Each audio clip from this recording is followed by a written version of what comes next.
Assalamualaikum warahmatullahi wabarakatuh dan salam sejahtera. Kami daripada kumpulan 1 akan bentang berkaitan dengan tajuk kajian kami. Kami telah memilih tajuk berita palsu mengelirukan masyarakat. Tajuk kami ini berada di bawah topik pengaruh ICT ke atas kesepaduan nasional Malaysia. Pengenalan kami adalah ICT melibatkan penggunaan komputer dan perisian untuk mengubah, menyimpan, memproses, memindah dan mendapatkan maklumat tanpa mengira waktu dan tempat. Umum mengetahui bahawa teknologi bersifat sebagai satu bentuk pemudah cara yang membolehkan pengaliran maklumat berlaku dengan sangat pantas. Sebenarnya, penyebaran teknologi maklumat tidak hanya terhad kepada internet dan komputer sahaja, malah melibatkan telefon, televisyen, fax, telegram dan sistem satelit.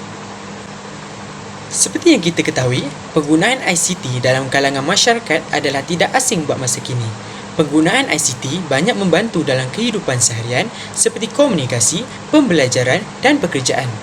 Masyarakat dapat menjalinkan komunikasi dengan lebih mudah dengan menggunakan teknologi maklumat yang sedia ada. Mereka boleh menggunakan perisian seperti telefon dan laptop. Penggunaan ICT dalam proses pembelajaran telah menjadi pilihan utama pada masa kini. Hal ini telah mendorong pelajar untuk mempelajari ilmu ICT dengan lebih meluas. Era globalisasi kini juga telah menjadikan penggunaan ICT telah mendominasi kehidupan seharian masyarakat. Terdapat segelintir masyarakat menjadikan ICT sebagai platform untuk mereka mencari sumber pendapatan. ICT juga menjadi tempat kepada penyebaran pelbagai jenis maklumat dan berita berkaitan isu-isu semasa. Berita palsu merupakan sejenis propaganda atau sejenis kewartawanan kuning yang terdiri daripada penyebaran maklumat yang salah atau olok-olok yang disebarkan secara sengaja melalui media akhbar tradisional, media penyiaran maupun media sosial dalam talian. Penggunaan ICT adalah sangat meluas dan sukar dikawal dalam kalangan penggunanya. Penyebaran maklumat yang tidak terbatas, tidak terhad dan tidak ditapis menyebabkan banyak berita yang tidak sahih ataupun palsu dapat disebarkan melalui ICT. Hal ini boleh menyebabkan berlakunya kekeliruan ataupun kecelaruan maklumat dalam kalangan masyarakat. Oleh itu, dalam kajian ini, kumpulan kami akan mengkaji tentang aspek berita palsu yang mengelirukan masyarakat pada masa kini. Assalamualaikum warahmatullahi wabarakatuh dan salam sejahtera saya ucapkan kepada doktor dan rakan-rakan sekalian.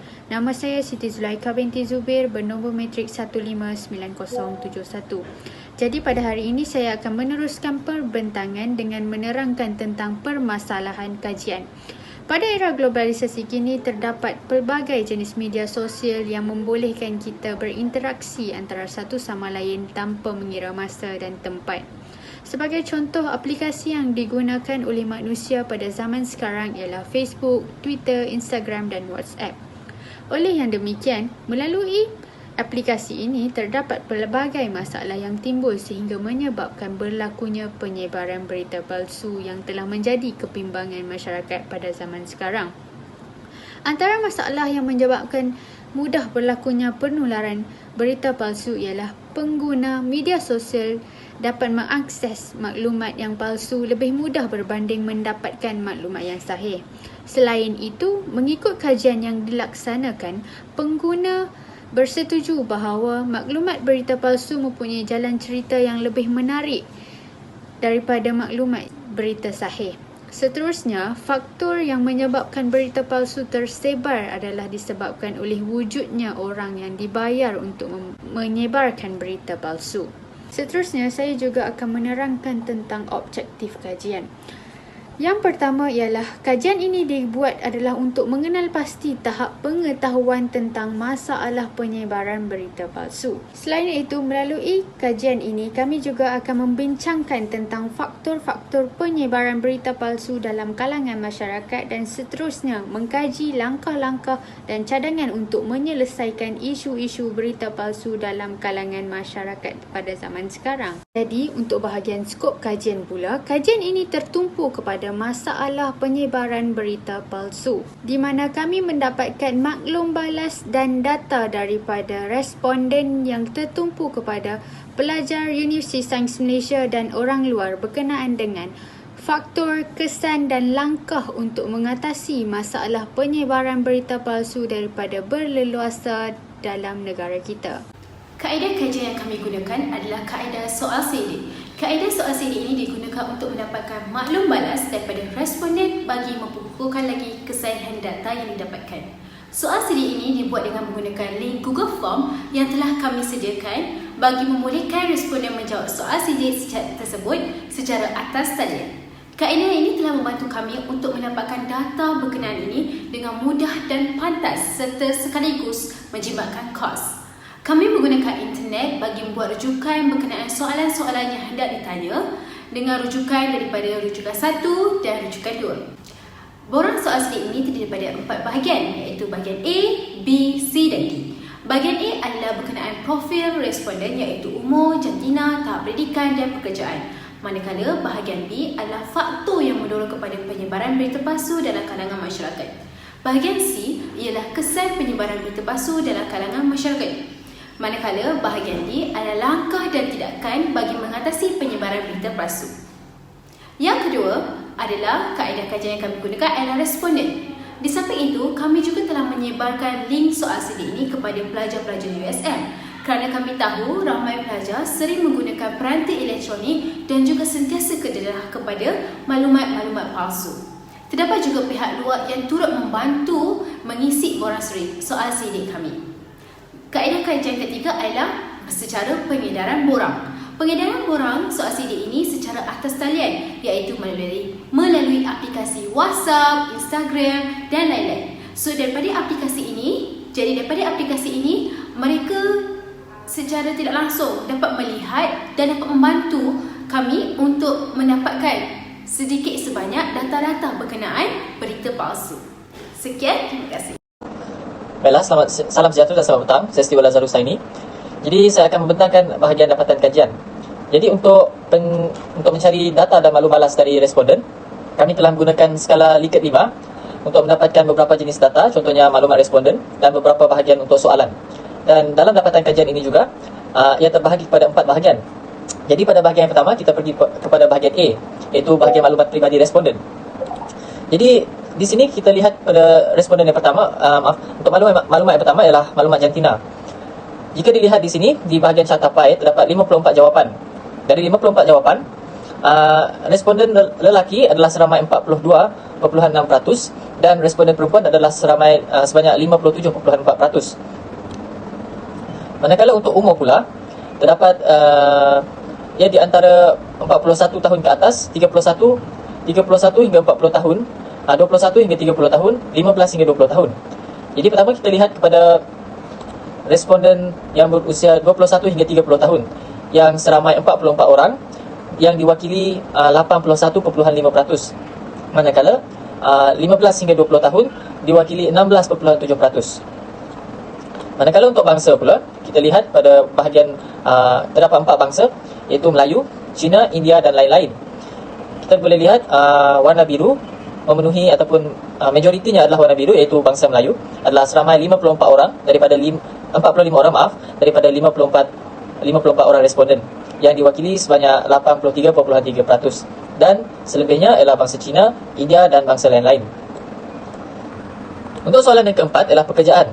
Pekerjaan kami bahagikan kepada 4 juga, iaitu pelajar, pekerja awam, pekerja swasta dan lain-lain. Jika dilihat di cartapai, terdapat 87% diwakili oleh pelajar dan yang lain-lainnya ialah pekerja awam, pekerja swasta dan lain-lain. Baiklah, seterusnya saya akan menyambung pada bahagian B, iaitu faktor yang mendorong kepada penyebaran berita palsu dalam kalangan masyarakat. Untuk soalan yang pertama ialah pengurangan penyelidikan tentang sesuatu kesahihan maklumat mendorong kepada penyebaran berita palsu. Jadi di sini terdapat 1 hingga 5 skalanya. Kita melihat pada skala 1, iaitu sangat tidak setuju, terdapat 1 responden diwakili oleh 1.9%. Yang seterusnya adalah sangat tak setuju, iaitu diwakili oleh skala 2, iaitu dijawab oleh seorang responden diwakili 1.9% juga. Untuk responden yang menjawab skala 3, iaitu tidak pasti, terdapat 6 orang responden. Manakala skala yang keempat adalah setuju, terdapat 18 orang responden yang menjawab setuju. Dan skala 5 terdapat 28 orang responden yang menjawab sangat setuju. Manakala untuk soalan yang kedua ialah adakah media sosial merupakan faktor utama berlakunya penyebaran berita palsu? Dekat sini kita boleh lihat skala 1, iaitu sangat tidak setuju, terdapat tiada responden menjawabnya. Manakala skala yang kedua iaitu tak setuju, terdapat 2 orang responden yang menjawab, diwakili oleh 3.7%. Manakala skala yang ketiga iaitu skala tidak pasti, diwakili oleh 3 orang responden. Manakala skala yang keempat ialah setuju, terdapat 22 orang setuju dengan kenyataan tersebut dan 27 orang menyatakan sangat setuju dengan kenyataan. Soalan yang keempat, adakah maklumat berita palsu mempunyai jalan cerita yang lebih menarik dari maklumat berita yang sahih?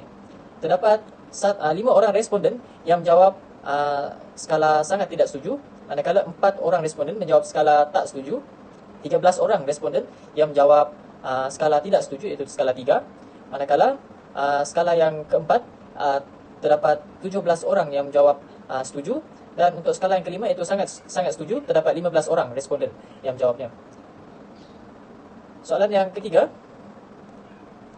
adakah mengakses maklumat berita palsu lebih mudah berbanding mendapatkan maklumat yang sahih? Jika kita lihat dalam skala yang pertama, terdapat 3 orang responden yang menjawabnya. Skala yang kedua iaitu tidak setuju, terdapat 3 orang juga yang menjawabnya. Skala yang ketiga ialah skala tidak pasti, terdapat 15 orang responden yang menjawab. Manakala skala yang keempat iaitu skala setuju, terdapat 11 orang. Dan yang terakhir skala yang kelima, seramai 22 orang. Manakala soalan yang kelima, sikap tidak ambil peduli merupakan punca masalah penyebaran berita palsu. Jika kita lihat di sini, terdapat 1 responden yang menjawab sangat tidak setuju, 1 responden juga menjawab tidak setuju, 9 responden yang menjawab tidak pasti, dan 15 orang yang menjawab skala setuju untuk kenyataan tersebut, dan 28 orang responden yang menjawab sangat setuju untuk kenyataan sikap yang tidak ambil peduli merupakan punca masalah penyebaran berita palsu. Dan yang terakhir, untuk mendapatkan perhatian orang ramai, terdapat 1 orang responden yang menjawab sangat tidak setuju, 2 orang responden untuk menjawab tidak setuju, 5 orang responden yang menjawab tidak pasti, 11 orang responden yang menjawab setuju untuk kenyataan tersebut, dan seramai 35 orang yang menjawab sangat setuju untuk kenyataan untuk mendapatkan perhatian orang ramai dalam faktor penyebaran berita palsu ini. Untuk bahagian C pula, iaitu kesan penyebaran berita palsu dalam kalangan masyarakat pada masa kini. Yang pertama adalah menjejaskan ketenteraman awam.